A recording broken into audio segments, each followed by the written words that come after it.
te tengo a ti uso de Facebook, ¿viste? Eso aquí. ¿Qué pasa? Ah, claro. Pues nada, de Facebook, pero no te.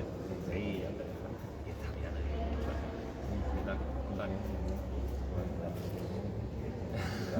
Vais a escuchar muchas cosas iguales, casi todas. Pero bueno, estamos adaptando un poco también a la de aquí. Así que. Bien, muy bien, muy bien. Mucho trabajo, mucho bien. Pero bueno, eso bueno. Totalmente. Bueno, nada de eso.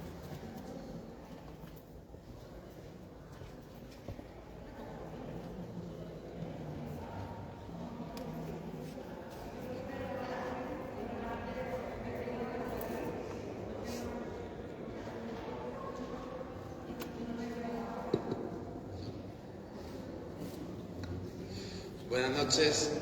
Seguimos con los actos en honor a nuestra patrona, con las actividades y cultos.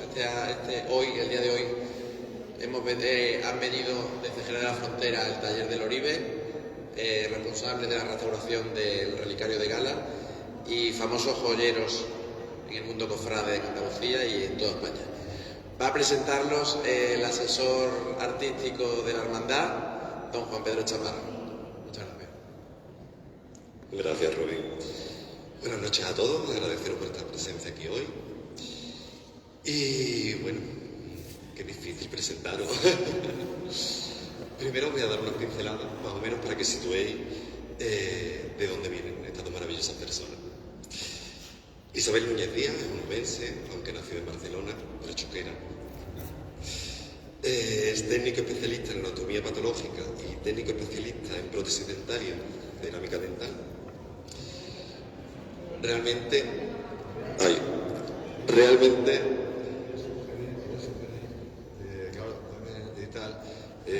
ponerte así el micrófono, ¿ves? Que se oye bien ahora. Ponerte así y, ¿entiendes? Yo es que quiero oírte.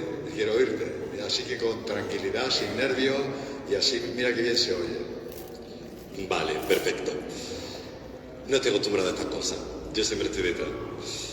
Bueno, como hemos dicho, Isabel se forma en prótesis dental, aunque realmente es su pasión. Y eso es lo que se nota mucho. ¿Cuál es vuestra pasión? Es la joyería. Hizo en Córdoba sacadores de fuego y modelista. Forma parte de un tándem, tanto a nivel personal como profesional, con Luis. Que Luis de formación empezó siendo aparejador, bueno, y se dedica a ello. Aunque luego sí hizo un curso en gemológica, ¿no? Y bueno, a partir del año 2005 comienza el Oribe. Aquí ya no hace falta leer. Les aseguro y les invito a que busquen en redes sociales y vean el trabajo de estas personas. Cuando desde la hermandad me comentan para restaurar lo que es el relicario de Gala de nuestra patrona, a ver qué podemos hacer, a quién buscar, yo a ellos ya lo seguía desde hace tiempo y me parecía que hacían un trabajo impresionante. Tengo una gran amistad con el vocal de patrimonio, parte de la junta directiva y vestidor de la Virgen de los Remedios de Fregenal, aquí en Extremadura, mi amigo Paco. Y hablo con él y digo, mira Paco, tenemos esta pieza, una pieza muy importante. Y me dice, llévala al Oribe, ni te lo pienses. Bueno, pues lo invito a la hermandad, vamos un día allí a su taller, a ese sitio donde hacen magia. Y a los 10 minutos estaba claro que eran personas idóneas. Tienen un saber trabajar que desde mi punto de vista, una investigación muy importante que tienen detrás en cuanto a joyería histórica, y toman esos modelos del siglo XVII, del siglo XVIII, lo mezclan con un lenguaje o unas técnicas más actuales, creando auténticas maravillas. Como les digo, les invito a que lo busquen. Fruto de todo ese saber, hacen un compendio, que es el libro de donde surgen estas charlas, Las joyas en el vestir de la Virgen, que es casi un libro de cabecera para quien quiera estudiar joyería en España. Realmente es una investigación súper bonita. Y como digo, se nota la pasión en lo que hacen, porque cualquier pieza que sale de ese taller es que no hay una esquina donde no haya un detalle y donde la perfección no existe. No les voy a quitar más tiempo, porque yo aquí no sé nada. Disfruten de la charla. Como les digo, la charla, el compendio está en ese libro, que muy amablemente nos lo han traído, por si alguien lo quiera adquirir. Yo ya tengo el mío. Y relájense, no hay palomitas, pero disfruten.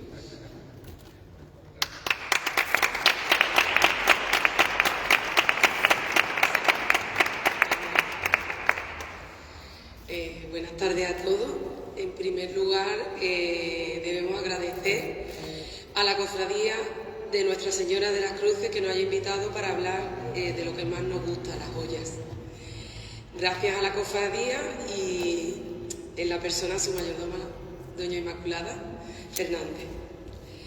Gracias también, y como no, a nuestro presentador por acceder a nuestra petición y también por sus palabras tan amables. Juan Pedro Chaparro fue la persona que contactó con nosotros para la restauración del relicario de Gala y a partir de ahí hemos forjado una pequeña amistad. Muchas gracias.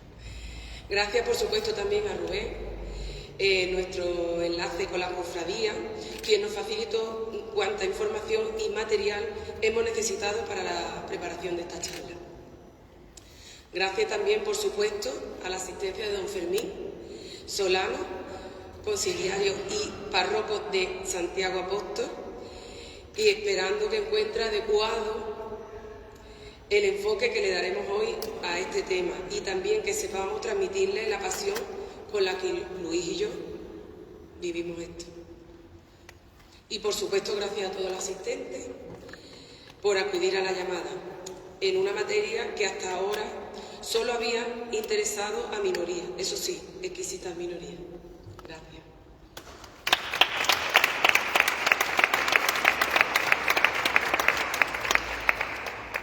Desde siempre nos interesaron las artes suntuarias en general, imaginería, pintura, retablística y la platería y la joyería en particular. Nos dimos cuenta de que si ahondamos en el conocimiento de estas materias, las joyas nos podían hablar, nos decían cosas, siempre que supiéramos entender en el lenguaje en que lo hacen, habiendo que analizar el contexto y el momento histórico en el que se desarrollaban las cosas. Vimos que realmente había poco escrito sobre las joyas. Tan solo en el ámbito universitario encontramos textos, proyectos finales de carrera, tesis doctorales, con un lenguaje denso y una estructura que a veces era un poco complicada y hacía que el conocimiento no fluyera ni llegara al público. Trabajo realizado por historiadores muy especializados para ser leídos por otros historiadores también muy especializados. No sería hasta los años 60 y 70 del siglo XX cuando aparecieran en nuestro país los primeros estudios serios sobre joyería española. Quizás es a partir de este momento cuando la joyería adquiriría la importancia que tiene actualmente y se le empezara a considerar más dentro de los oficios artísticos que los oficios artesanales. Cuando Manuel Pimentel, a través de la editorial Almuzara, nos propone escribir lo que más tarde se llamó Las joyas en el vestir de la Virgen, tuvimos claro que el libro tenía que ser de todo lo contrario a lo que habíamos encontrado hasta el momento. Teníamos que hacer un libro amable, de fácil lectura, que se entendiese desde la primera hasta la última letra sin necesidad de tener conocimientos previos. Teníamos que despertar el amor y el interés que sentimos nosotros por el mundo de las joyas. Un libro con carácter divulgativo y con una clara vocación didáctica. Pero también un libro riguroso, con datos, con muchas fotos explicativas, con pie de foto aclaratorio, con notas al pie complementarias al texto. Un libro lleno de descripciones, de aclaraciones, de denominaciones, de explicaciones y con la aportación de una extensa bibliografía. Y esperamos haberlo conseguido. Hecha esta introducción, les pedimos que nos acompañen esta tarde para ver y escuchar que nos van a contar la joya. ¿Empezamos?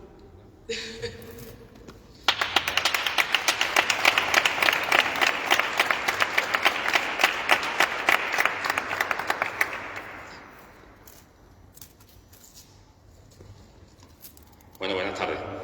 Isabel prefiere que yo dé un poco el grueso de la charla, ya dice que yo tengo un poco más de soltura. Bueno, ahora ustedes lo comprobarán ese tema.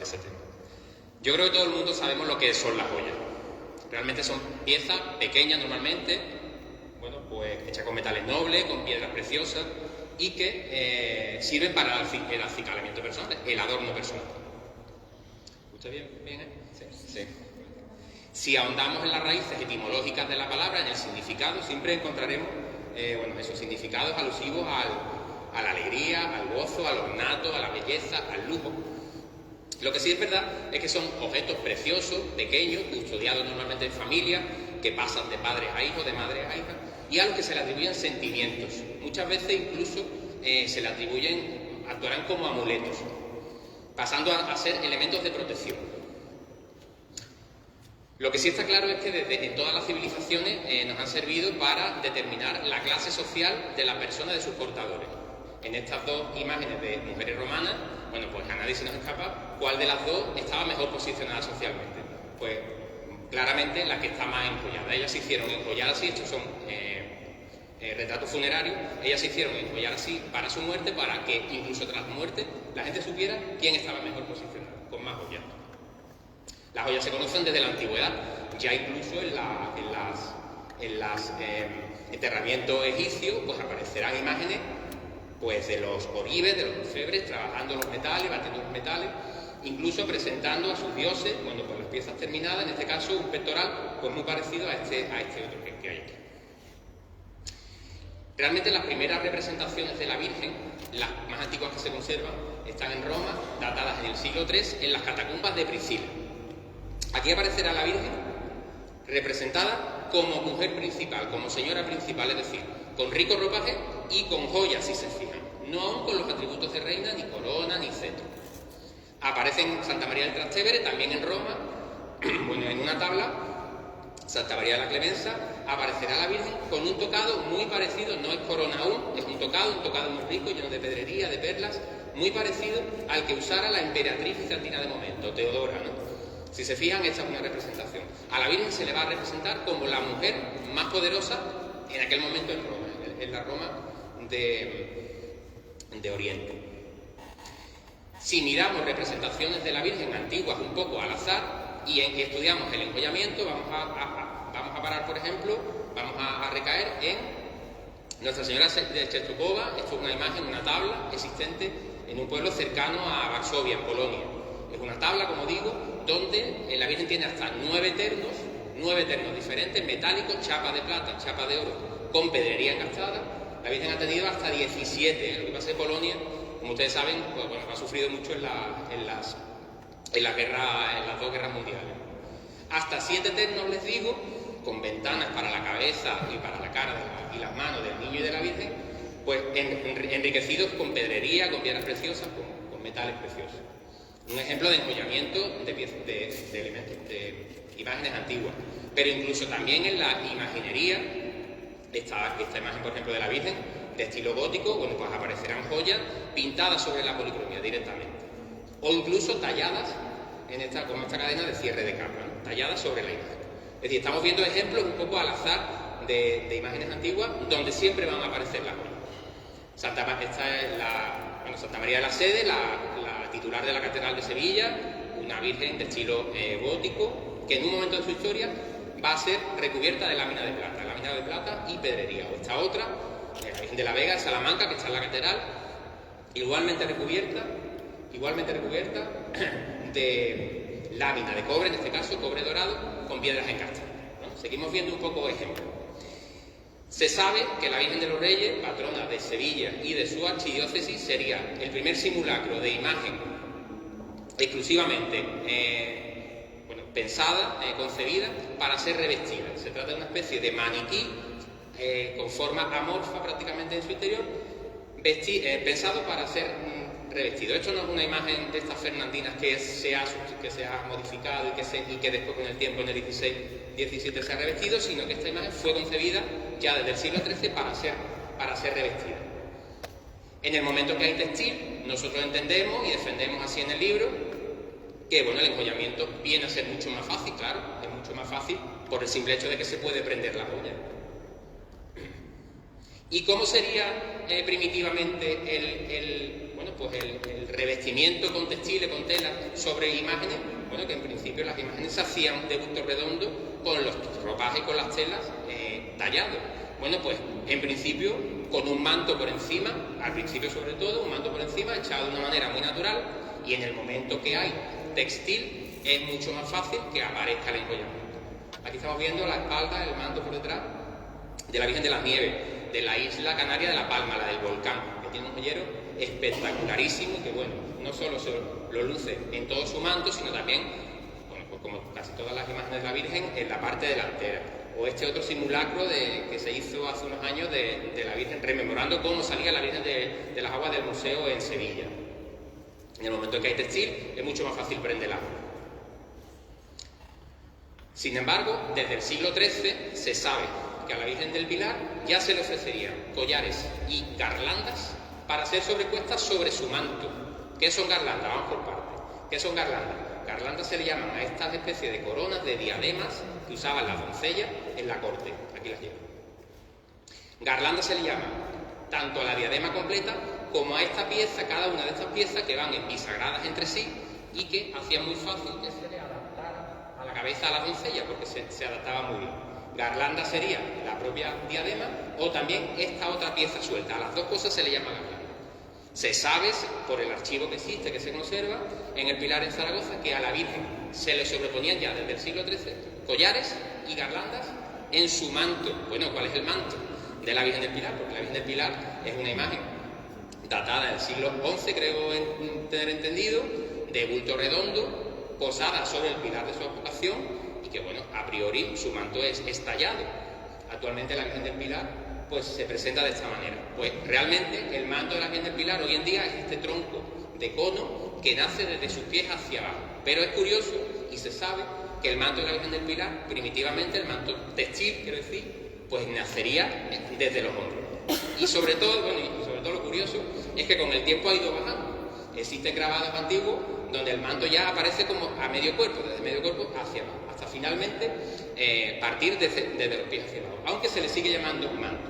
Bueno, pues tanto en esta parte, como en este manto, como en este manto, actualmente y antiguamente ya se le prendían joyas a la Virgen, ya digo, desde el 13 al menos. Sería realmente en el Concilio de Trento, en un periodo intermitente entre 1545 y 1563, donde la Iglesia decidiría muchísimas cosas relativas a la piedad visual de las imágenes. Se le daría un auge tremendo a la piedad visual. Hasta ahora el culto a las imágenes no era el que nosotros entendemos hoy en día, sino que a partir de aquí se decide que se pueden venerar a las imágenes como tal y que además se le va a dar un respaldo, como digo, a las imágenes, pero también a las reliquias y por tanto aparecerán los relicarios. Relicarios normalmente hechos con metales nobles, con metales preciosos, relicarios de sobremesa de altar, pero también relicarios portables, relicarios portátiles, medallones relicarios, los que llevan las personas. Y además, según dice el documento que se conserva, se revestirá a la persona, a la imagen, como persona viva, a la imagen de la Virgen como persona viva, de la imagen y de Jesucristo, pudiéndose utilizar postizos, es decir, telas, pelo natural, pestañas, todo tipo de aditamentos, pañuelos, bueno, lo que conocemos hoy en día. Estamos hablando del Concilio de Trento. Sería a partir del siglo XVI, entonces, con este auge de la piedad visual y de veneración a las imágenes, en este caso ya podían ser vestideras, bueno, pues que a partir de este momento, la teoría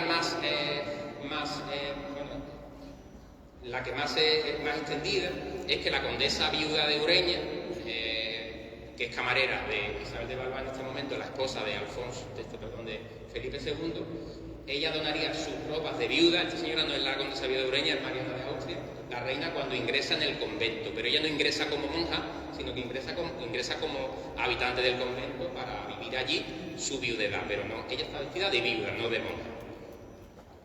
Pero se dice, o se piensa, o se cree que la condesa Villadureña, al morir, deja escrito que sus ropas de viuda, o sea, similares a estas, se las dejara para revestir a la imagen de la Soledad de Gaspar de Cerra, que estaba en el convento de la Victoria de Madrid. Y así se hizo. Realmente esta es la Virgen de la Paloma de Madrid, que realmente la vocación es la de la Victoria, pero se llama de la Paloma porque la iglesia está en la calle de la Paloma. Sin embargo, hay controversia con eso. Los historiadores especialistas no lo tienen muy claro, porque parece ser que han aparecido unas pastas del libro de regla de la Soledad de San Lorenzo de Sevilla en Estados Unidos, no recuerdo exactamente dónde, en Filadelfia, como el queso, donde en una fecha anterior a la muerte de la condesa Villadureña, pues ya la Virgen aparecía vestida de viuda, con lo que la señora, al morir, lo único que hizo fue imitar lo que ya se hacía: vestir a la Virgen, donar sus dos ropas de viuda para vestirlas de tal cual.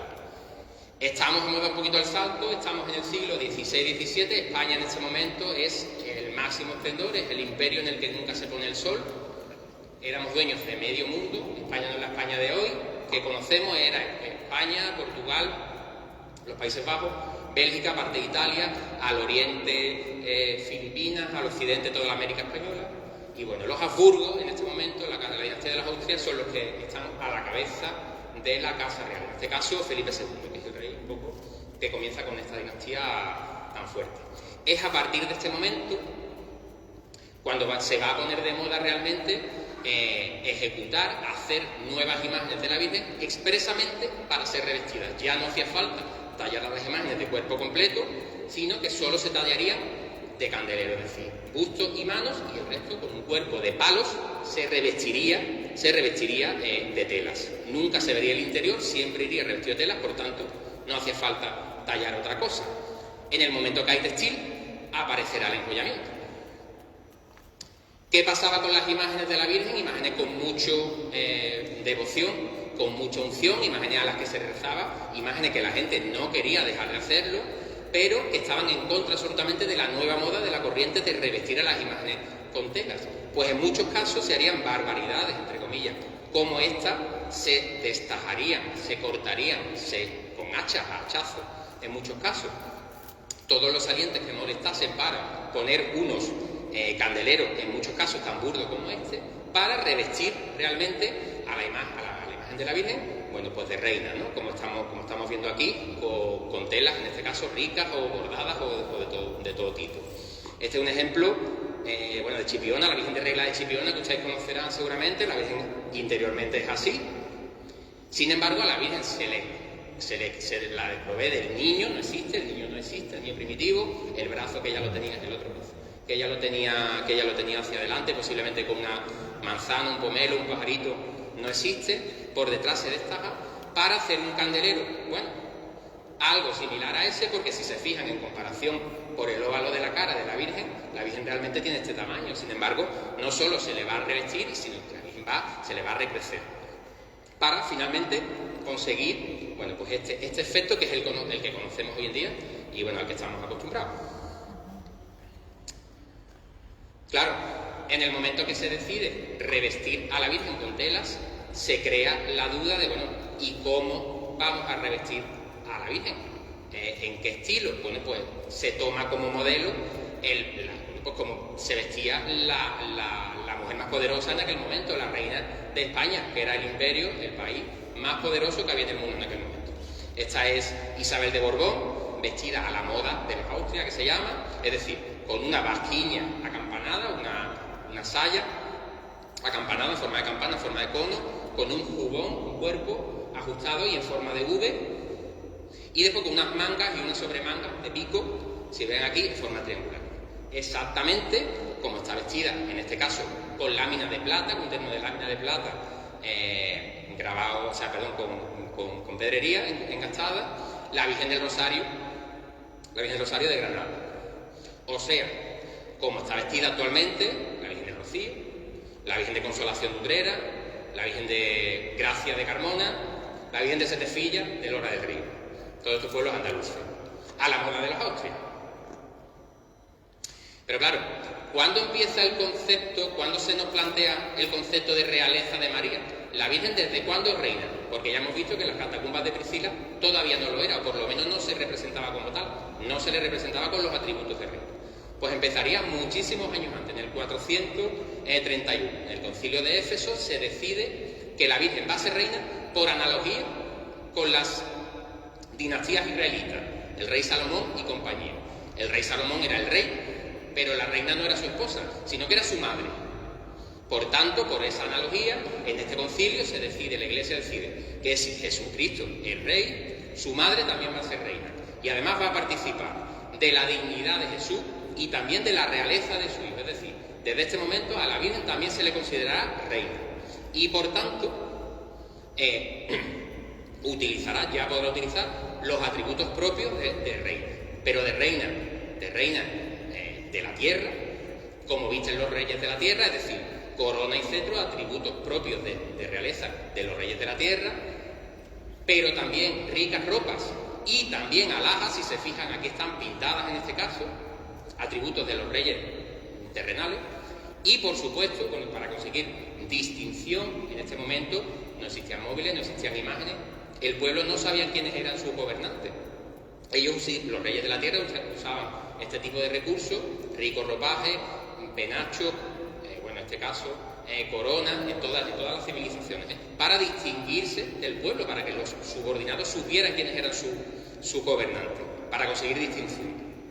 Decía atributos de realeza terrenal, pero también a partir de ese momento se determina que la Virgen va a ser reina del cielo también, y por tanto podrá usar los atributos de realeza celestial, es decir, resplandores, ya sea rostrillo, ráfaga, nimbo, la luna, el calzado de luna, y bueno, y muchos otros, derivados de la visión apocalíptica de San Juan, esta que dice, y se apareció una mujer vestida de sol, con la luna a sus pies y coronada de 12 estrellas. Pues de esa visión se termina a la corona, que hasta ahora tenía la Virgen como corona de reina de la tierra, le aparecerán las estrellas ya como corona de reina del cielo también, ¿no? Y por supuesto los resplandores, rostrillo, ráfaga y la luna. Y por supuesto a partir del barroco el uso de estos recursos pues se haría de manera exacerbada, el uso de joyas y el uso de estos recursos. Decía Isabel al principio en la introducción que las joyas nos hablan, nos decían cosas, siempre que supiéramos un poco interpretar qué es lo que nos dicen, ¿no? Isabel Clara Eugenia, hija favorita de Felipe II, el rey en aquel momento del Imperio Español, con su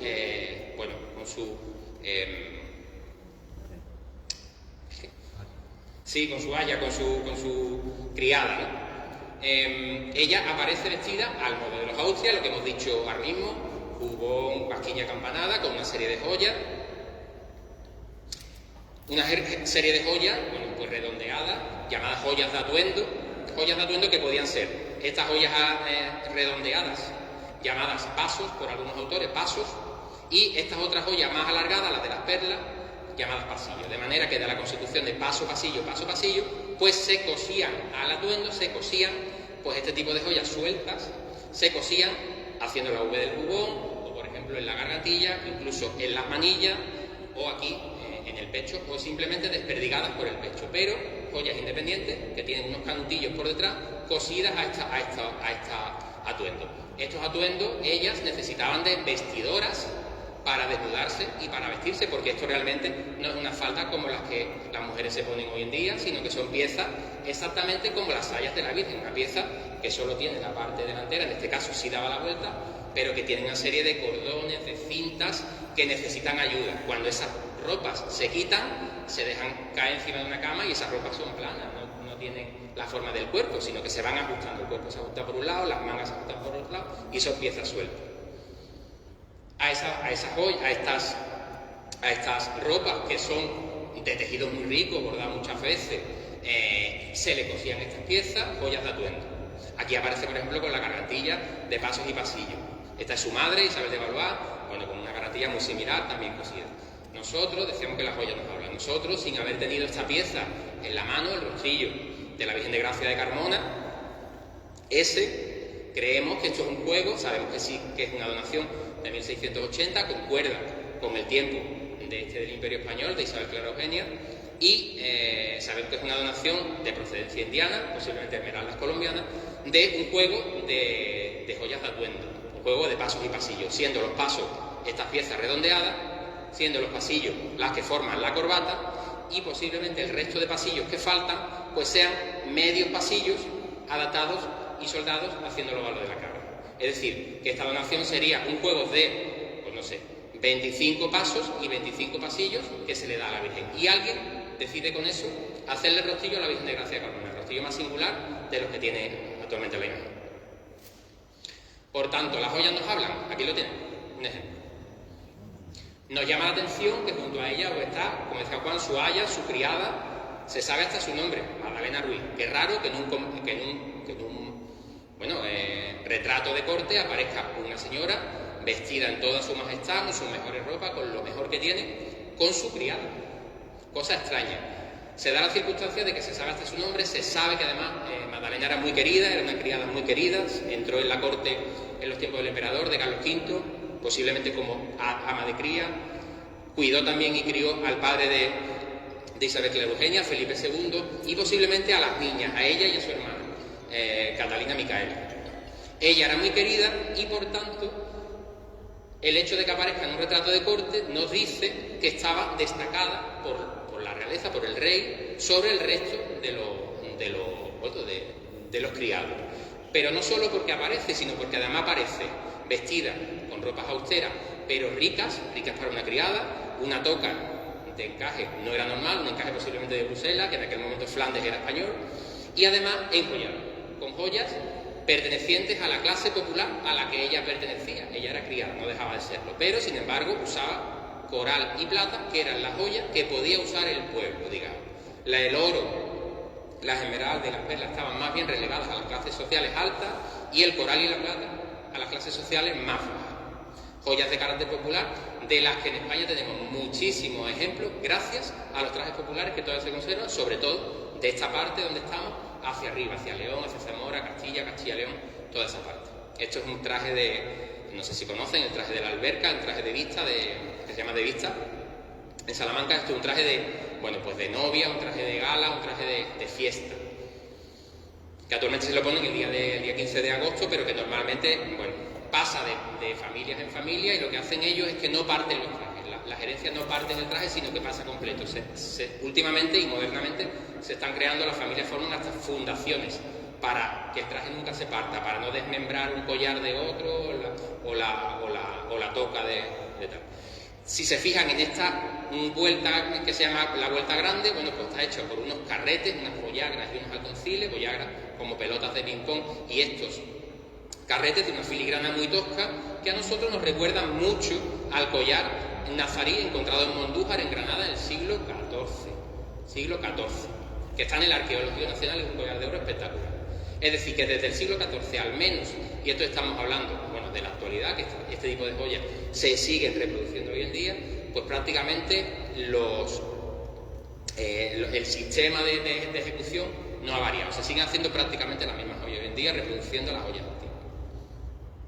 Esto es Escuela de Guzmán, el pueblo de Isabel, está en Huelva. Esto es el Cerro del Andévalo, un pueblo hermano, cercano, donde la joyería popular se ve en la fiesta de carácter popular, en la romería, en este caso de la Virgen de la Peña, en este caso de San Benito. Tendencias que han venido por la Vía de la Plata, entendemos nosotros, hasta llegar a Huelva, porque esto, a quien no conozca, Andalucía, nadie va a pensar que esto es Andalucía, sino más bien que esto puede ser Zamora, que puede ser León, otra cosa. Sin embargo, estamos hablando de Huelva, con influencias de tal, con muchísimos tipos de relicarios y de medallones. Gracias a este tipo de clase social, a esa sociedad menos pudiente, y a este tipo de joyas que también van a llegar de forma masiva en muchos casos a los ajuares de la Virgen, a los joyeros de la Virgen, podemos, los que nos interesan estos temas, o los que, investigadores de estos temas, podemos investigar muchísimas piezas que se conservan hoy en día gracias a donaciones de este tipo. Esta es una imagen italiana, Santa María de Gracia, en Ortona, o esta la Virgen de los Desamparados de la Catedral de Valencia, que fíjense la cantidad de piezas que tiene colgadas. Gracias a esto, los joyeros de la Virgen son una fuente de información inagotable para nosotros que nos dedicamos al estudio de estas cosas. Nosotros vamos a hacer una clasificación muy sencilla para que esto no se haga largo, para que no se haga complicado. Vamos a hablar de tres tipos de tres grupos de joyas, básicamente. Joyas devocionales, aquellas relacionadas con la devoción, rosario, medallas, relicarios. Joyas no devocionales, aquellas que son de ornato personal, bueno, pues la señora que se quita sus pendientes y se los dona a la Virgen, o unas que hemos llamado de tipo mixto, que hablaremos de las condecoraciones militares y civiles de las órdenes de aquel momento. Estamos hablando de joyas devocionales. El primer punto, pues, por ejemplo, cruces pectorales. Durante un tiempo, la fusión entre Iglesia y Estado en España fue muchísima. Es que la profesión de la fe católica realmente era una razón de Estado, parecían una misma cosa, el Estado y la Iglesia parecían una misma cosa, actuaban en conjunto. Sobre todo a partir de la expulsión de los moriscos, los conversos que quedaron, ellos necesitaban prácticamente, esto es así, para salvar su vida, demostrar que eran cristianos, y ellos usaban unas grandes cruces pectorales para que todo el mundo viera que se habían convertido al cristianismo. Este tipo de cruces pectorales, que fueron en muchos casos muy ricas, bueno, pues finalmente quedaron relegadas prácticamente, pasaron muy rápidamente de moda y quedaron relegadas prácticamente a la autoridad eclesiástica. Bueno, hasta el Papa lleva una cruz pectoral siempre, los obispos, los arzobispos, incluso de diario. Y bueno, gracias a esta clase social también, la eclesiástica, y a sus donaciones a los jaguares de la Virgen, a los mayores de la Virgen, pues gracias a Dios, pues podemos estudiar y podemos disfrutar de este tipo de piezas. Esta es la cruz pectoral del Cardenal Bueno de Monreal, bueno, porque el lunes de la Esperanza Macarena de Sevilla, por ejemplo. Claro, decíamos que estas cruces realmente pasaron de moda muy rápidamente. ¿Por qué? Porque eran cruces muy valiosas, muy ostentosas, se vieron de momento que pasaron de moda por eso, porque se veían demasiado ostentosas, llevaban muchísima pedrería, llevaban, bueno, pues metales preciosos, y rápidamente, con el cambio de las modas, la llegada del barroco, sí, primero el manierismo, después el barroco, se reutilizaría la pedrería en muchos casos para enriquecer otras piezas ya existentes, como por ejemplo el rostrillo de la Virgen de la Caridad, patrona de San Lucas de Barrameda, y otros muchos, o para la ejecución de piezas nuevas directamente. Se fundían las antiguas, bueno, por la razón que fuera, y se ejecutaban otras piezas. Claro, este tipo de piezas es verdad que se perdieron, pero aparecieron otro tipo de piezas. ¿Qué dedo me corto que no me duela al final? Bueno, la historia es así. En el tesoro de la Virgen de las Cruces tenemos esta pieza que entendemos nosotros que quizás sea la más espectacular y la más valiosa existente, una cruz a priori de oro, por lo que tenemos entendido, nos gustaría verla, con rubíes, y que la espalda es muy interesante, con decoración de esmalte excavado a reserva, que se llama, y bueno, donde hay similitudes con piezas muy singulares que están en el joyel de la Virgen de Guadalupe del monasterio. Allí existe un libro, unas acuarelas, una cosa preciosa, del que existe un facsímil, que además creo que se puede comprar en la tienda del museo, donde aparecen todos los dibujos de todas las joyas que la Virgen de Guadalupe tuvo en su momento, y que prácticamente casi todos están perdidos ya, por lo menos los que aparecen allí. Pues en ese joyel aparecen piezas muy similares, con estas espaldas muy parecidas, seguramente de procedencia española o americana incluso. Les decía yo que uno de los puntos más fuertes para el estudio de los joyeros, de la joyería española hoy en día, son los joyeros de la Virgen, por aquello que les he contado. Pero otro punto importante son los navíos, los hundimientos de los navíos, que actualmente se están recuperando en muchos casos estos tesoros, actualmente hasta estos días. Este es el hundimiento de Nuestra Señora de Atocha, que bueno, encalla en Miami en 1622, esto creo que era una expedición de 5 barcos que venía hacia España cargados de riqueza, de oro, de plata, lingotes de plata, maderas exóticas, de pedrería y también de joyas hechas ya allí, enseñadas por españoles, oribes españoles que fueron allí, enseñaron a los indígenas, pasando generaciones, y que ya este tipo de joyas indianas ya volvían hacia España, en estos barcos, que bueno, por desgracia encallaron. Este tesoro se ha recuperado, la mayoría está en Estados Unidos, y bueno, se ha recuperado este tipo de piezas que miren qué maravilla, ¿no? Este pectoral, por ejemplo, estamos hablando de cruces pectorales, y este tipo de, estos cristales de esmeralda, no estamos hablando de nada, de algo menor, absolutamente maravilloso. De las que Canarias, por el propio hecho, el simple hecho de estar en el camino, tanto de ida como de vuelta de estas expediciones, pues fue beneficiada con muchísimo de estas riquezas, puesto que los armadores, tanto a la ida se encomendaban a las imágenes de la Virgen local, de la que fuera, y a la vuelta si las expediciones, que solían ser complicadas, peligrosas, en muchos casos los marinos venían lisiados, enfermos, tuertos, sordos, mancos. Bueno, pues si la cosa había salido bien, pues se le dejaba en forma de voto aquella ofrenda que se le hizo a la ida. Esta es la Virgen que hemos visto antes de espalda, la Virgen de las Nieves de la isla de La Palma, la del volcán, que tiene un tesoro absolutamente maravilloso y que además con unas tipologías de joyas desconocidas en la península, en donde apenas se han conservado este tipo de joyería, joyas indianas que venían de allí y se quedan en Canarias, por lo que... Sí, exacto. Este rostrillo es el típico rostrillo de imagen canaria de tipo triangular, aquí se ve bien. Todo esto está cuajado completamente de perlas naturales, no sé si se ve de ahí, y después de esmeralda. Y bueno, esta es la mano de la Virgen, ¿no?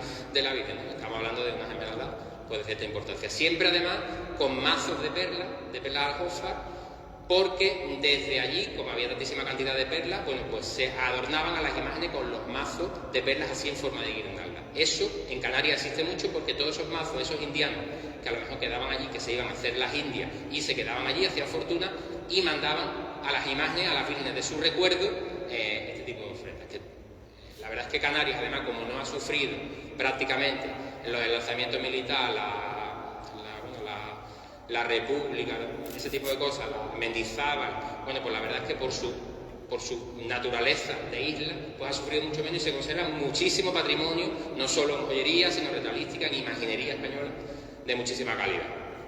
Resaltamos aquí este voto antropomorfo en forma de riñón, bueno, pues que se conserva en el tesoro de la Virgen de las Cruces. No hablaremos hoy de este tipo de votos, pero en muchos casos que sí están hechos con metales nobles, como en este caso de plata. Seguramente este señor o señora sufriría del riñón, de cuando ofrece un riñón de plata, esto es muy normal. Ojos, piernas, eso estamos acostumbrados a ver. De todas maneras, no hablaremos hoy de ese tipo de joyas. Otro tipo, relicarios y medallones devocionales. ¿Alguien sabe la diferencia entre un relicario y un medallón devocional? Relicario es aquel medallón que lleva reliquia, que porta una reliquia, y medallón devocional es aquel que no la lleva. Las reliquias tomaron un precio muy alto en aquel momento, había un tráfico de reliquias importante, incluso de reliquias falsas.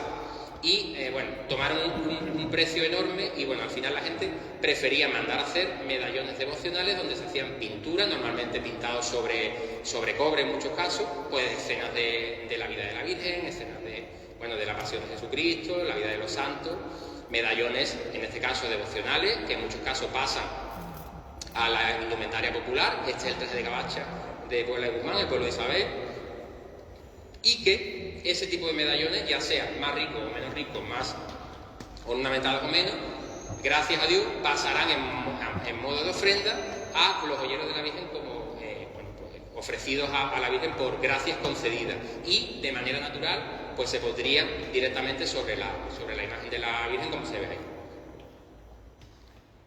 Colgantes de mucho tipo, colgantes devocionales, incluyendo pequeñas ceras de vela, ceras de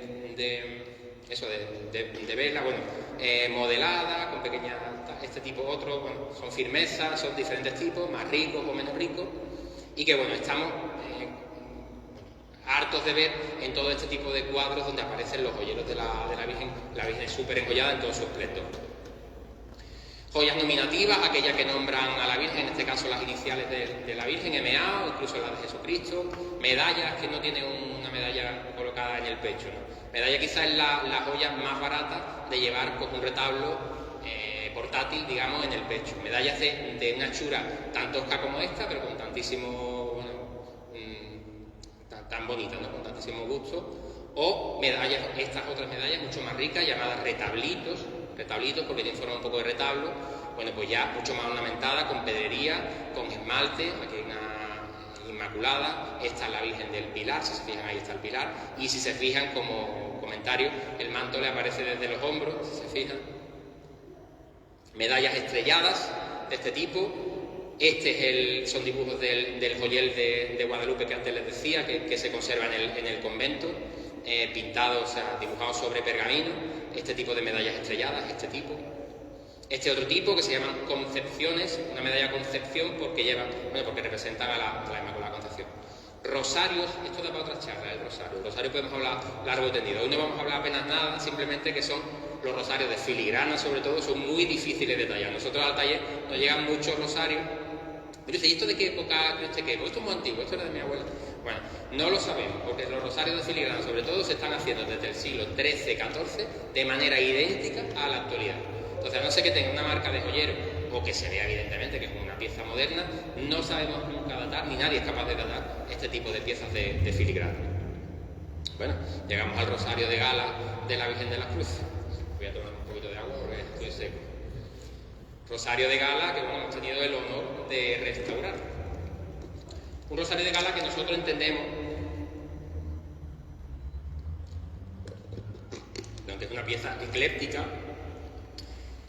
del siglo XX posiblemente, no hay constancia de él anterior al siglo, en el XIX, sí del de diario, pero no de este, y que bueno, realmente una pieza rica, que nosotros bueno, tuvimos la oportunidad de desgranar absolutamente, pues lleva unas condiciones, no desde luego, no, estructuralmente no estaba mal del todo, tenía algunas piezas rotas por aquí y esto es hilachado, pero bueno, sí es verdad que había muchas faltas de pedrería, de piezas, muchísimas perlas perdidas, muchas piezas sueltas, las crucecitas algunas se movían. Bueno, se le hizo un repaso bastante bueno, hombre, quedó bastante aceptable. La pieza es muy espectacular. Se trata de un armazón, de una caja con dos vidrios biselados, caja de plata con tornillería, encaja una perfectamente con la otra, que dentro tiene esta AM, la M y la A, las cifras de María, el anagrama de María, al que se le adosan joyas, posiblemente del joyero de la Virgen, de todos los tiempos, porque aquí nos encontramos desde este, por ejemplo, este parece ser pendiente, único pendiente, curioso, estaría perdido o lo que fuera, de platino y diamante, que es quizá la pieza más moderna de todas las que aparecen ahí. Sin embargo, que va perfectamente con este anillo lanzadera, la cabeza, un anillo lanzadera, de estos anillos entre largos en forma de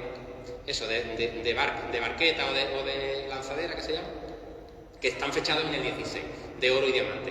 A partir de ahí hay pulseras del 19 que los eslabones sueltos se le van añadiendo por pareja normalmente, haciendo pareja, y nos encontramos cabezas de anillos sin el cuerpo, sin el aro, cortados y colocados, pendientes, parejas de pendientes que se le ponen por siempre a un lado y a otro buscando un poco la simetría. Y esta gargantilla de aquí es una gargantilla formada por 5 rosetones, 1, 2, 3, 4, 5, y después esta pieza pinjante, que era un poco la que estaba más afectada, y que bueno, se soldó, se reforzó y se le repusieron las perlas aljofas que faltaban y se montó. Bueno, la obra es de Isabel, porque ella fue la que se encargó de hacerlo, que ella tiene muchísimo más tino que yo para estas cosas, pero bueno, la verdad es que quedó bastante razonablemente bien.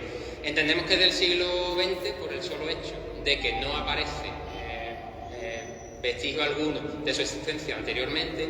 La tornillería que cierra la caja también nos dice que es una tornillería relativamente moderna, años 30. Bueno, entendemos que pueda ser datado en el siglo XX sin mayor riesgo de equivocar. Sin embargo, la Virgen tiene otro, más antiguo, no mucho más, pero antiguo, 30 o 40 años anterior, que es el relicario de diario, datado en 1882, de este sí hay datos. Se sabe que fue una ofrenda en acción de gracias, bueno, pues de don Diego González de Mendoza y Anglada Carrasco, bueno, y doña Trinidad, su mujer, Cortijo y Zapatero.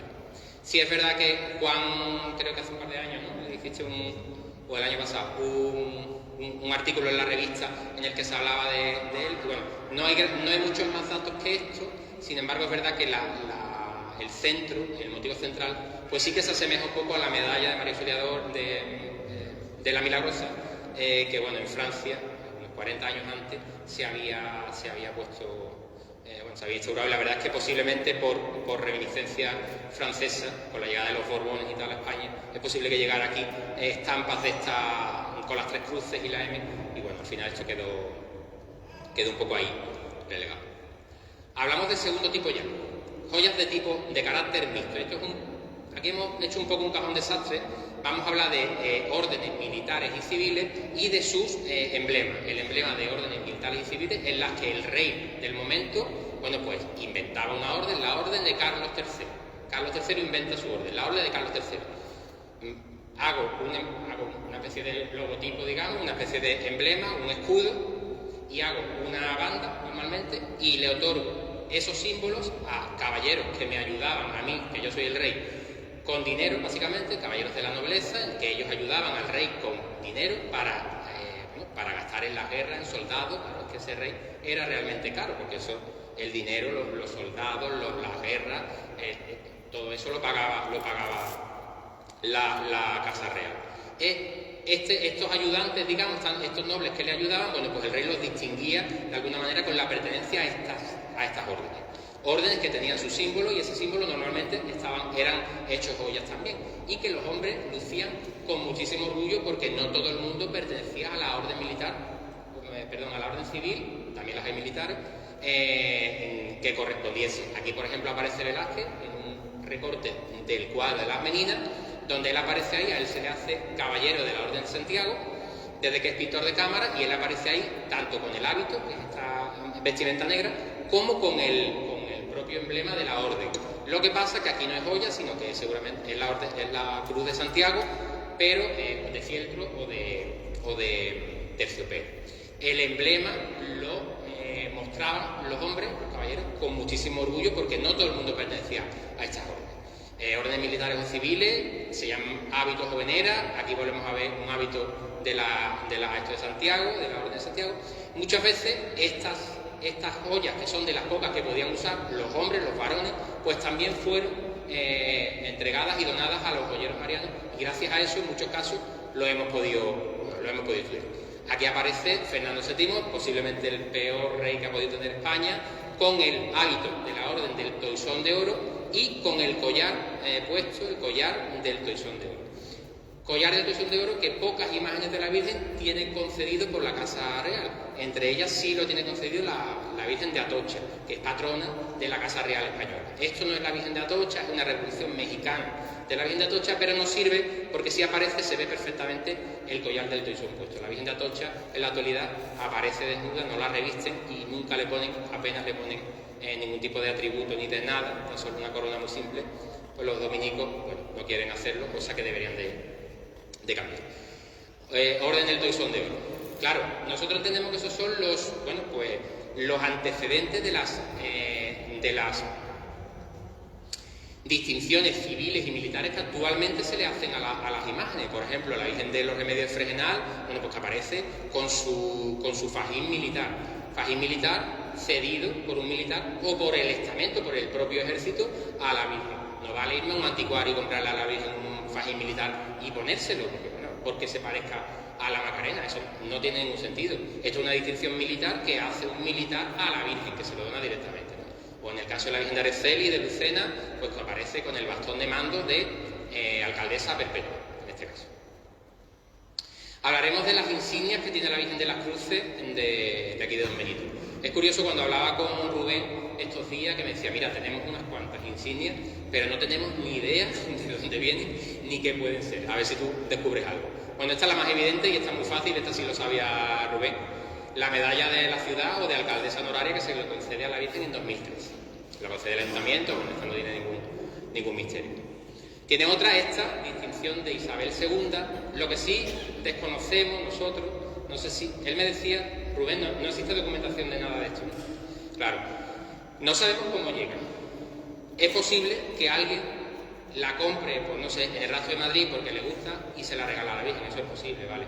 En ese caso, no se le debería poner a la Virgen, no con nada, se le puede poner, ¿no? Pero si realmente este tipo de distinciones no han sido regaladas o cedidas o ofrecidas por la persona a la que a su vez le ha sido concedida esta distinción, no tiene demasiado sentido. Es como rellenar el árbol de Navidad, eso no tiene mucho sentido. Sin embargo, si descubriésemos la persona a la que le fue concedida esta distinción de Isabel II, que es una orden que se crea en 1860 para distinguir a las fuerzas del ejército y naval que actuaron en la campaña de África, de 1859 al 60, a algún militar posiblemente cercano a Don Benito, o de Don Benito seguramente, le fue concedida esta distinción, y ese señor es posible que lo cediera a la Virgen.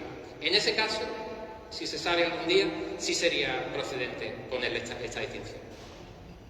Lo mismo ocurre con esta otra, estoy hablando de estos son insignias de aquí, que tienen ustedes, que tiene el tesoro de la Virgen. La Orden de la Cruz Roja. Esta es una orden que se crea durante la República. Bueno, aquí pone in hoc signo salus. En este signo la salud, en este signo la cruz roja. O sea, todo lo que indica que todo lo que sea una cruz roja es símbolo de salud, ¿no?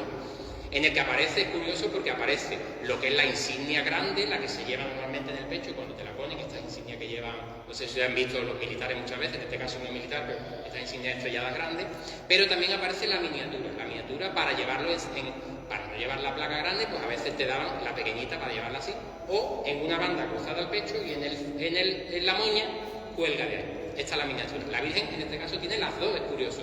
Con lo que aquí esto es muy probable que realmente esto haya sido concedido por alguien a la que a él a su vez o a ella se lo concedieron. Por mérito relacionado siempre con la salud y la organización. Perdón. Sí. Bueno, esta es muy curiosa. Desconocemos si nuestra teoría es real, pero entendemos que realmente es la medalla de la Universidad de Barcelona, una distinción que daba en su tiempo la Universidad de Barcelona. Perfundet omnia luce. La sabiduría lo impregna todo de luz.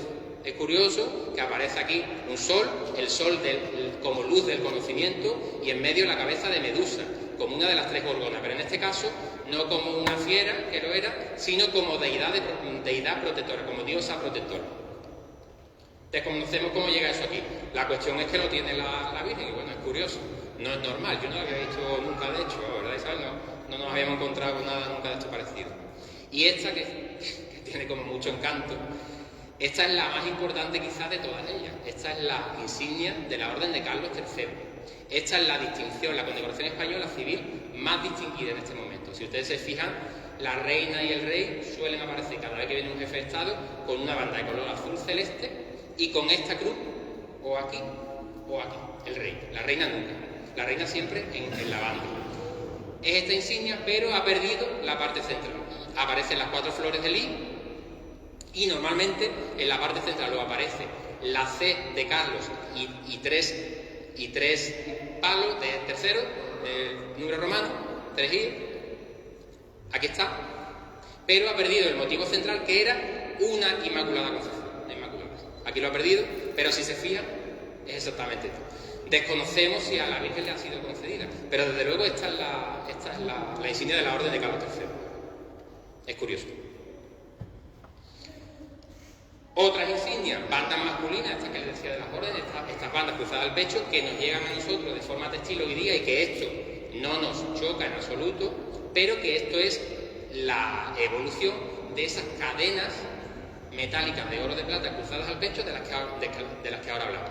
Esta, por ejemplo, esta banda de la bandera de España cruzada al pecho del uniforme de la Armada Española, ese uniforme tan bonito, pues en muchos casos, está la Virgen del Carmen de mi pueblo, de Jerez, pues a ella le fue concedido particularmente por el rey Alfonso XIII en su coronación. Esta es la banda de Carlos III que les decía, esa azul celeste. A ella le fue concedido, pero además que la Virgen del Carmen, en general, no solo la de Jerez, todas son patronas, es patrona de la Armada Española. Por tanto, todas las Vírgenes del Carmen del mundo de España, son patronos de la Armada Española y por tanto pueden lucir la banda de la bandera de España cruzada al pecho.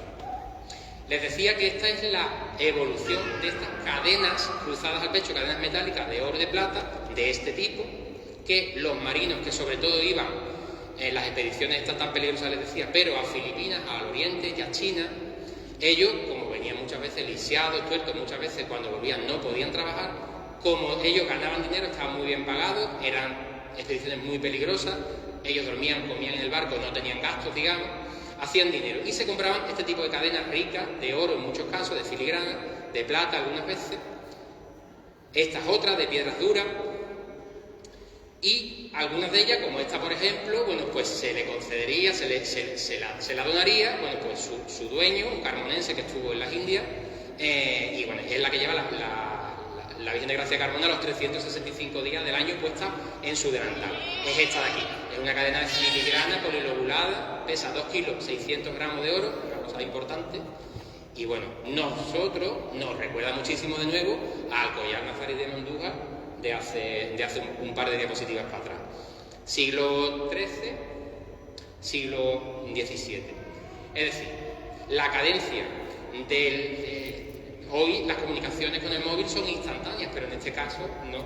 Entonces, lo que se estaba haciendo en España en el siglo XIV aún se estaba haciendo en Filipinas, aún se estaba haciendo de manera muy similar casi 300 años después, 400 años después. Una cosa singular. Estas cadenas las vemos mucho en las imágenes americanas. Esta es Nuestra Señora de Belén, de Lima, en Perú, donde aparecen siempre esas cadenas metálicas. Tenemos esta foto que nos pasa Rubén de la Virgen, curiosamente, con una especie de banda de la bandera de España. No sabemos si a la Virgen le ha sido concedida, pero desde luego esa es la bandera del uniforme, la banda del uniforme de la Armada Española. No sabemos si hay alguna relación de esta Virgen, yo no lo sé, con la Armada Española. No sabemos si hay algún marino en el pueblo que pudo haber donado su banda, pero desde luego a partir de los 70 sí vemos fotografías a partir de los 70 y hasta los 90 aproximadamente, según nos cuenta él, que ella aparecía con esta banda, que bueno, por la imposibilidad de lucirla al pecho, por la forma de las manos y del relicario, bueno, pues se le ponía anulada a la cintura. Es curioso. En estas joyas de tipo mixto que hablábamos, pues hablaremos también de las joyas de protección, joyas tipo amuleto, aquellas que bueno, se ponían como protección. En este caso, los dijeros, cinturones de infantes, cinturones mágicos. Hablamos de piezas, en este caso, siglo XVI y XVII, los niños morían de un resfriado. La mortalidad infantil era enorme. Se le ponían, pues las madres preocupadas, le ponían pues esta serie de cinturones, bueno, porque estas cadenas, estos dijeros protectores, con campanitas, con cascabeles, con castañas de las Indias, con marfiles, con medallitas, con crucifijos, con cascabeles, ¿no? De esta manera. El cinturón y los cascabeles y los dijes colgando. Dijes que en muchos casos, tierra adentro sobre todo, pues usaban, bueno, pues caracolas, elementos que eran exóticos, digamos, tierra adentro. No tanto en la costa, pero sí exóticos. Con mucha riqueza. Y esa es la razón por la que muchos niños Jesús, pues aparecerán pues con sonajeros, con campanitas, con cascabeles, no para ahuyentar a las brujas, que es lo que se creía que hacían los cascabeles y las campanitas de los dijeros de los niños, ahuyentaban a las brujas y a los malos espíritus. Ahuyentaban el mal de ojo, ahuyentaban el mal del aire. ¿Qué es el mal del aire? Bueno, pues las enfermedades que se transmitían por aerosol, o sea, el COVID, en aquel momento se le hubiera llamado el mal del aire, porque en el momento que estás en el mismo aire te contagiabas. Esta es la razón, decía, por la que a los niños se le ponen pues esas campanitas, esos dijeros, esos cascabeles, ni mucho menos para ahuyentar a las brujas ni a los malos espíritus del niño Dios, el Rey de Reyes, ni muchísimo menos, sino simplemente por analogía con los niños que enfermos, que muchas veces su madre se salvara al niño, o muriera, de las dos maneras, pues le eran ofrecidos a la Virgen, ¿no? Y se le colocaban al niño. Cinturones o dijeros con amuletos que, bueno, vemos algo muy parecido en el traje, volvemos a ver el traje de vista de la alberca en Salamanca, ¿no? Con estas brazaleras que partían pues desde aquí de la axila hacia abajo, ¿no? Estas cadenas llenas de higas o de dijes. Estos son unos dijes preciosos que tiene la Virgen de Guadalupe del Vaquero en Cáceres. La que está en Cáceres en ciudad, no la que está en el monasterio. Y tercer y último grupo ya por fin, las joyas no devocionales, aquellas que decíamos, bueno, pues pendientes, collares, anillos, pulseras, aquellas que se quita a la señora y se la ofrece directamente a la Virgen, bueno, pues como acción de gracias o por puro gusto. Pendientes como por ejemplo el modelo girandol o girandoles que hemos nosotros españolizado, ¿no? Los españoles, los girandoles, que bueno, muchísimas imágenes, sobre todo de gloria, aunque también dolorosas, van a tener. Son piedras sintéticas. En el siglo XVII y en el siglo XVIII también se hacían ya piedras sintéticas hechas con vidrios de plomo. Se hace en Francia. Con la llegada de los Borbones a España van a llegar este modelo, el modelo girandol, que siempre van a ser, bueno, pues una roseta, una especie de canasto central y 3 almendras colgantes, un modelo pues que se repetirá muchísimo hasta la saciedad, con mejor o peor calidad, con pedrería mejor o con pedrería falsa, como hemos visto antes, pero incluso hasta nuestros días. Estos modelos se siguen fabricando hoy en día. Pendientes que en muchos casos, bueno, pues si se fijan, está en la Virgen de los Desamparados de Valencia, bueno, pues se le regalarían estos pendientes maravillosos a la Virgen, pero como el niño está tan cerca de la oreja y no se le puede colocar, bueno, pues se le coloca al niño el pendiente porque es que la pieza era tan buena que eso había que lucirlo. Eso no se puede dejar guardado, pero fíjense. La Virgen de las Cruces tiene este semiaderezo de coral muy bonito, de procedencia napolitana posiblemente, procedencia italiana, de broche y pendientes. Yo no sé si se le ponen los pendientes a la Virgen. Claro, con el inicio con el declive español, la llegada de los Borbones en el siglo XVIII, bueno, pues como todas las artes, la pobreza, bueno, aumentaría, ya empezarían las hambrunas, y bueno, la joyería, bueno, pues también se vio resentida haciendo piezas, bueno, pues bastante más pobres. Aparecerían las modas, cambiaron, esos cuellos altos de lechuguina, esa indumentaria de los Austrias que antes hemos visto, cambia totalmente las modas, los escotes fajan, y la pechera de las señoras queda tan descubierta que se necesitan tapar de alguna manera y se hará con joyas que se llaman joyas de pecho, que por su forma redondeada a veces se le dice rosas de pecho, como esta, por ejemplo, tan maravillosa de la Virgen del Rosario de Arco de la Frontera y al lado de mi pueblo de Jerez, o estos broqueles enormes, panes de Antequera, que se llaman también, que precisamente no se hacen en Antequera, sino que se hacen en talleres cordobeses y sevillanos, de la que la Virgen de Gracia de Carmona, de la que ya hemos hablado esta tarde un par de veces, bueno, pues no solo tiene 6 grandes panes de Antequera, de oro y diamante, y esta rosa ya acorazonada, evolucionada y coronada, bueno, porque la Virgen suele usar los días grandes. Rosas de pecho, bueno, pues que se van a usar. Este es un retrato de una señora de este momento. Si se fijan, los escotes han bajado y ella va a usar la joya de pecho en el pecho, y que bueno, aquí vemos espléndidamente vestida la Virgen de la Asunción de Estepa en Sevilla, pues con una rosa de pecho, un broquel en el pecho. O este otro, que tiene la Virgen de la Caridad de San Lucas de Barrameda, ella es muy pequeñita, el broquel tiene de este tamaño aproximadamente, claro, se le ve súper enorme, se lo ponen normalmente en la saya, pero de una calidad excepcional. O esta otra, también una población cercana a Jerez, la Virgen de los Milagros, la patrona del puerto de Santa María, bueno, donde aparece este broquel, este pan, se lo suele poner en el manto, pero además encima, hecho en un lazo con una estructura un poco burda de alambre, ponen una cadena de oro y diamantes de estas cruzadas al pecho que acabamos de ver que usaban los caballeros españoles, porque tenían posibles, ¿no? que podían pagarse. Rosas de pecho que, bueno, van a evolucionar un poco hacia lo cuadrangular en muchos casos, incluso ya se le pondrán, según va pasando el tiempo, se le pondrán ciertos ornamentos como este lazo o esta pieza colgante llamada trejo. Bueno, ya aparecerá esta nueva tipología, esto dará lugar a esta tipología llamada lazo o lazo español. Bueno, aparece aquí la pastora de Cantillana con un lazo muy bonito de diamantes y de oro. O esta, la Virgen de la Luz de Tarifa, que tiene varios juegos de lazos, pero este es el más rico. Este grande, un lazo de oro y esmeralda que se le pondrá al niño, y este otro, que es un juego que parece que le falta el colgante, mucho más rico todavía, que se le suele poner a la madre y que son bastante característicos de ella. Este es el que hablamos del niño de la Luz de Tarifa, y estos son evoluciones hacia lo popular de esta misma tipología. Es decir, este es el lazo rico, digamos, bueno, pues el más valioso, el mejor ejecutado. Esta es una cosa ya como más intermedia, una ejecución más intermedia, y esto ya de aquí, que incluso ya por esta zona se va a llamar galápago. Este es un galápago en concreto gallego, donde, bueno, al final un poco el esquema es el mismo. Este lazo ya aquí se ha convertido casi en una venera, en una concha, la cruz central sigue existiendo, y después hay una pieza colgante. En este caso está invertida, la pieza está aquí y la cruz está aquí. Que también se le van a llamar veneras, en este caso, sobre todo en la parte de Zamora y de Salamanca, a este tipo de piezas que realmente son lazos, pero bueno, aquí se le van a llamar, en esta zona se le van a llamar veneras. De esta manera, si se fijan, esto es el lazo, este es la cruz y este es el trecho. Es siempre un poco el mismo esquema, y que si se fijan en esta pieza, le voy a dar la vuelta, yo creo que está mal montada. Esta es una pieza que está en Huelva, y que realmente es una venera, simplemente que está mal montada. Le doy otra vez la vuelta. Esta pieza grande realmente debería estar abajo, ¿la ven? Y tiene exactamente el mismo esquema de estas otras veneras, que son salmantinas.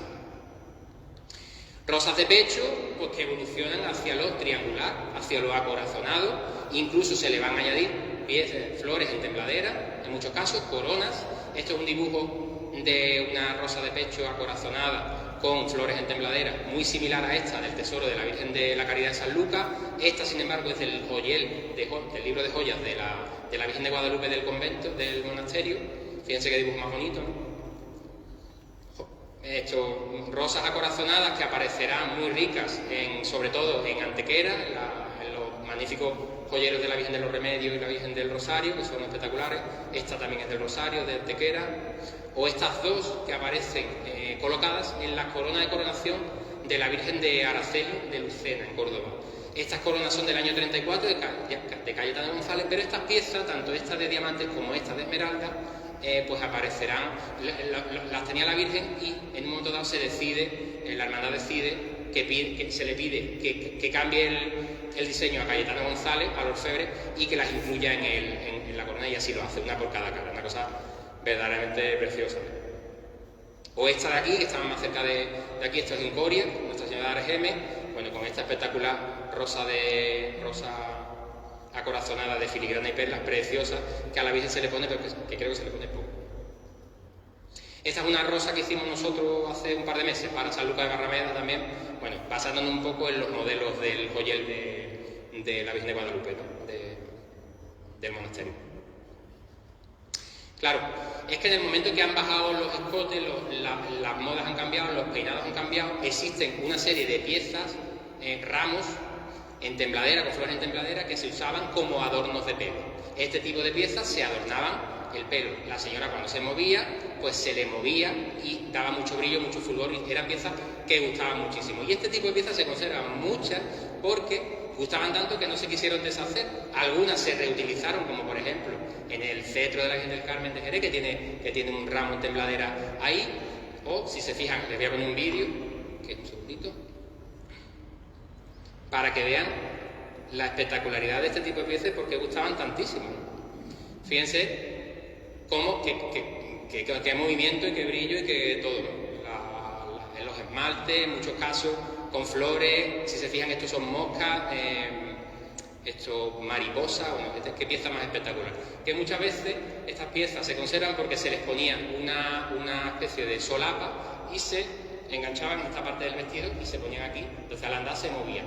Entonces, bueno, gracias a eso no se han perdido casi ninguno de estos. Existen se conservan muchas piezas de este tipo.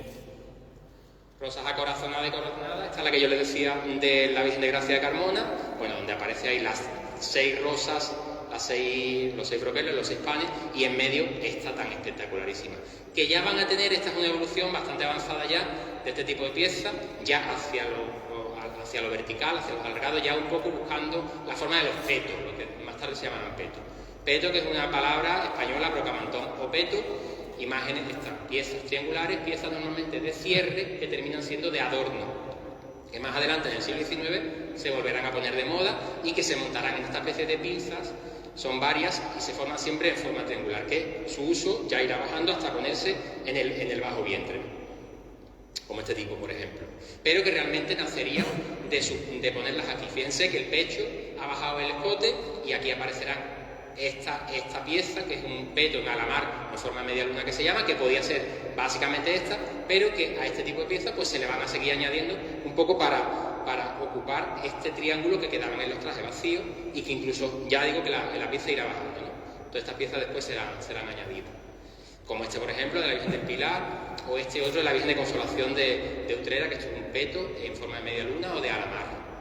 Que bueno, esta angustiosa fotografía de la reina María Cristina, esposa de Alfonso XII, pues ella aparecerá con un peto, hemos dado un salto hacia adelante, siglo XIX, ella aparece con un peto de bajo vientre, un corsage o de corsage, que se va a llamar, que ella recibirá de su marido como regalo de boda. Ella le gustaba muchísimo este tipo de piezas, ya digo que se pusieron muy de moda, sobre todo en el XIX de nuevo, y que ella usaría a lo largo de su vida muchas veces. Fíjense el tamaño y la riqueza de la pieza. Y que, bueno, por avatares del destino, la pieza, ya sin la flequería, sin los flecos, bueno, pues pasó a pertenecer a la baronesa Thyssen, Carmen Thyssen, que lo usaría pues muchísimas veces. Fíjense el tamaño, ¿no?, de la pieza. De todas maneras, estamos en el siglo XVIII todavía ya terminando. En este momento, bueno, pues sería un periodo convulso, con muchísimas pérdidas en todo el arte. Muchísimas piezas de joyería se perdieron, el saqueo francés, las desamortizaciones, bueno, se pierden muchísimos joyeros. Esto fue un gran revés para el estudio de la joyería española. Isabel II es la que reina en ese momento, ella tiene fama de mala reina, yo creo que una fama un poco injusta, aunque realmente no fue una reina muy buena, pero no fue realmente mala. Ella no fue educada para ser reina, ella fue educada en el absolutismo de sus padres.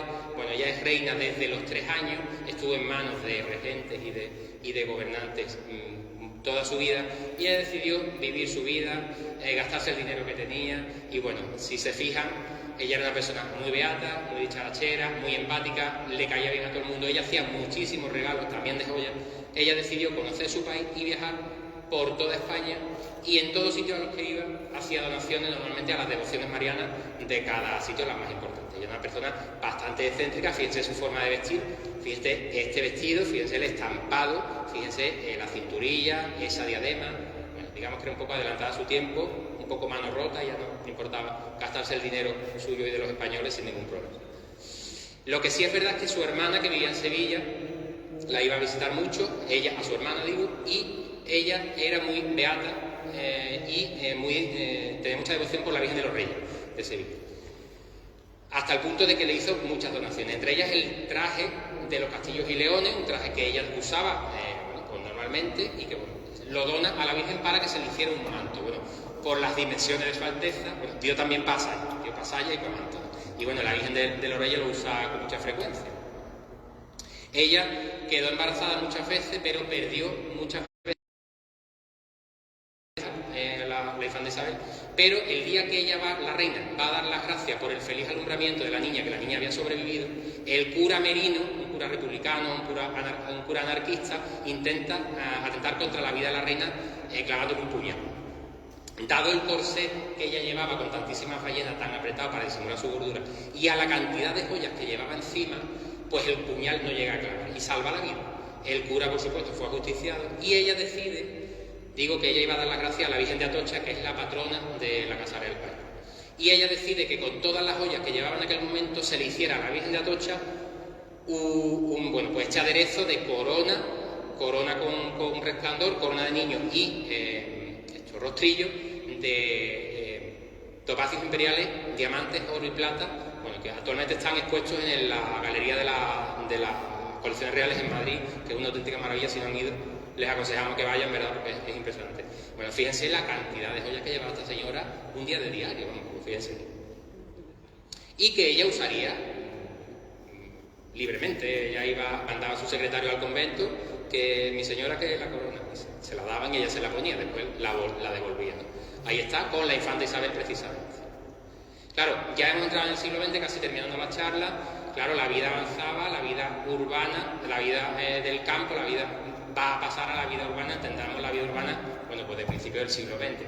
A finales del XIX, la revolución industrial, la máquina de vapor, la llegada de la luz eléctrica, la llegada del agua corriente a las ciudades. La vida definitivamente había cambiado. La aparición de la burguesía, de los grandes industriales, y aparecerá esa nueva clase social, la burguesía, que reclamará, o bueno, que pedirá que se le haga una especie de joyería un poco hecha a medida para ello. Joyería de este tipo, de la que se conservan muchísimos ejemplares todavía, joyas de consumo que se llaman, hechas exclusivamente para la burguesía. Y que joyas hechas con troquel de manera industrializada, unas joyas de un diseño exquisito, que a todos nos gustan hoy en día todavía, que en muchas casas existen, y también en muchos joyeros existen todavía piezas de este tipo, con bajo peso y con oro normalmente bajo, de metal bajo, ¿no? de ley baja. Y por tanto eran joyas relativamente asequibles para esta burguesía incipiente de este momento. Joyas que, bueno, por supuesto, como durante toda la historia, pasarán al joyero de las imágenes de la Virgen. En este caso, este aderezo que estaba ahí todavía y sin restaurar precisamente, de la Virgen de los Remedios de Fresno. Que, claro, los artesanos, los joyeros de aquel momento, los que no trabajaban las joyas con troqueles de manera industrial, este tipo de joyas, sino los que hacían a la manera tradicional las joyas, es decir, este tipo de joyería, las grandes casas, ya en este momento aparecerían la Casa Cartier, la Casa Boucheron, que trabajarían para las grandes casas reales europeas, incluso imperiales en Rusia. Bueno, pues entran un poco en controversia, en pelea con estos nuevos joyeros que sí hacían joyas modernas, ¿no? Ellos reivindicaban, bueno, la joya como artesanía, el oficio ancestral de joyero, y en ese momento van a convivir estos dos tipos de joyas, ¿no? Joyería diferente. Las joyas de consumo que hemos visto hace un momento, con este tipo de joyería llamado joyería de tipo guirnalda. Como este, por ejemplo, broche, que nosotros creemos que posiblemente lo hiciera la casa Cartier, para que se le harían los Montpensier, la familia Montpensier van a regalar a la Virgen del Rocío de Almonte, y que suele llevar todos los lunes de Pentecostés el hombro izquierdo. Es un broche que se le hace con piezas que ya la familia previamente había regalado a la Virgen, a la que además se le añaden sobre todo pedrería, esta perla negra, un par de esmeraldas y algunas piezas y algunos diamantes más. Para hacer este diseño un poco estilo guirnalda, estilo Luis XV, mirando un poco hacia el pasado con técnicas de la joyería ancestral. Nada que ver con la joyería de consumo que actualmente convivía con ella, ¿no?, en ese momento, ¿no? Claro, es que en el siglo XX hemos visto que hasta el siglo XX la reina había sido, bueno, pues el modelo en el que se seguía para vestir las imágenes de la Virgen. Lo hemos visto desde el principio, cuando se decide revestir con telas a las imágenes. ¿Y cómo vamos a revestir a la Virgen? Pues al modo que lo hace la reina, ¿no?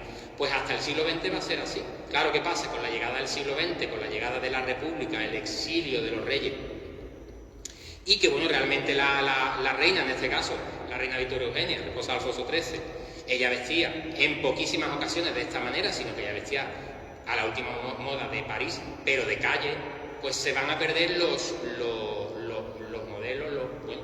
Y es cuando aparecerán los vestidores con nombres y apellidos al estilo sevillano, con Manuel Rodríguez Ojeda y compañía, porque se van a perder las referencias. Ya la reina no viste cómo se vestía en palacio con gran suntuosidad. Por tanto, a partir de aquí, las imágenes de la Virgen, bueno, pues ya se van a vestir a la manera moderna que hoy conocemos. Sin embargo, algunos retratos de corte todavía de este estilo, si se fijan, la reina Victoria Eugenia con el manto por delante, una postura regia, un codo por fuera, el otro codo escondido, pues para los vestidores de la Sevilla del momento, que veían en las revistas, una revista que les llegaba cada mes o cada 2 meses, este tipo, o en la prensa, este tipo de retratos, pues ellos intentaban imitar todavía y tomar como modelo la imagen de la reina, y entonces aparecerá, por ejemplo, la Esperanza Macarena aquí, en una imagen que hoy sería absolutamente inusual, es decir, con estas asimetrías, el manto por detrás, un codo fuera, el otro dentro, bueno, algo absolutamente impensable hoy en día, pero que tiene, bueno, pues ese regusto tan bonito. Este es un manto que Isabel II va a regalar a la Virgen de la Luz de Tarifa, precisamente, y que, bueno, a mí imita un poco este estilo, ¿no?, de la reina. Claro, los españoles, desde la pérdida de Filipinas, desde la pérdida de las colonias, desde el 98 hasta prácticamente la posguerra, estábamos cansados de penar. Entrábamos de una en otra, las hambrunas, la guerra, la república, los alzamientos, la posguerra, aquello fue todo un sufrimiento. A partir de los años 50, 60, 70, toda esa energía mala que teníamos, ese sufrimiento acumulado, bueno, pues se va a proyectar en el enjollamiento, sobre todo en la zona sevillana y gaditana, en el enjollamiento de imágenes tan señeras como la Soledad de San Lorenzo de Sevilla, por ejemplo, una imagen, bueno, pues de lo más, cofradía más de negro imposible, más austera imposible, más rancia imposible, y sin embargo en los años 60 la Virgen aparecía literalmente hasta los dientes enjollada. Es lo que nosotros vamos a llamar el enjollamiento, la joya sobre la joya, el sobreenjollamiento. Fíjense, desde pulseras de diamantes sobre la diadema, que ya es de oro, hasta, bueno, joyas desde aquí hasta literalmente hasta los pies. O esta imagen de Jerez, el de Consuelo, bueno, fíjense, ¿no?, el enjollamiento, que a nosotros nos recuerda un poco a la emperatriz Teodora, ¿no?, al principio de la charla. O esta imagen también de mi pueblo de Jerez, la Esperanza de la Yedra, bueno, pues que aparecía en los 60, salía de esta manera. En 2019 se decide recuperar por parte de la cofradía y de su vestidor el uso de toda la joyería, de todas las joyas que tiene la Virgen. Ahí están todas las joyas que tiene en esta misma foto, quizá puesta a lo mejor de una manera un poco más elegante, pero se pueden localizar perfectamente todas. Esta de aquí abajo es esta que tiene aquí, esta de aquí, bueno, pues está por aquí, todas estas, ¿no? Esta de la cinturilla es esta de aquí, bueno, fíjense, ¿no? Esto de aquí, que es un pájaro puesto del revés, está aquí puesto del derecho, bueno, fíjense, ¿no? Es un auténtico espectáculo. El enjollamiento, le hemos llamado en el libro, lo hemos denominado, y el sobreenjollamiento, que sería, bueno, la joya sobre la joya directamente sobre la otra joya, que puede ser la corona o cualquier otra. Conocerán a esta dama, ya estamos terminando. Conocerán a esta dama, la duquesa de Alba, doña Cayetana, el día de su puesta de largo, con 21 años, con la diadema, la rusa, que se llama en la casa de Alba, la rusa, y con las esmeraldas de su madre. Ella quiso que sus dos nueras, tanto la que estuviera a ser llamada la duquesa de Alba como duquesa de Aliaga, pues se casaran con ella, y existen fotos como aquí en que esta diadema pues está cedida por la duquesa y la va a llevar, en este caso, la Esperanza Macarena. Este tipo de diademas se desmontan en una estructura metálica rígida y se forma y se pueden usar como gargantillas, se quedan móviles. Pues de esta manera, desmontada de su estructura, bueno, pues aparece la Esperanza Macarena con la diadema. Pero es que además estas esmeraldas de aquí, bueno, pues aparecen aquí, si se fijan, está aquí, este es el colgante, ¿no? O sea que los préstamos en los años 60 eran espectaculares. Aquí, por ejemplo, aparece la misma diadema sobrepuesta a la corona de salida de la Virgen, ¿no? También cedida por la duquesa. Bueno, y aquí vemos la corona sobrepuesta, la diadema sobrepuesta sobre la corona, y de un poco de la observación de esta joya, que nosotros estamos todo el rato mirando este tipo de cosas, vemos que esta gargantilla, que es la misma que esta otra gargantilla, bueno, pues es una gargantilla perteneciente también a la duquesa de Alba, a la casa de Alba, esta gargantilla de aquí, que realmente no es una gargantilla, sino que es una diadema desmontada de su estructura y que es la que usarían tanto madre como hija para el día de su casamiento. Es la diadema de Eugenia de Montijo, emperatriz de Francia, que ella es española de nacimiento y que fue madrina de la duquesa y que heredó la diadema. Fíjense la diadema. Esta es la pieza, una auténtica maravilla. Y que, ahondando y buscando y rebuscando en todas las joyas, en todas las fotos antiguas, que son joyas en realidad, vemos que la Esperanza Macarena, no sé si se fijan, hay que quererlo ver, pero si se fijan buscando las perlas, bueno, pues está ahí, ¿no?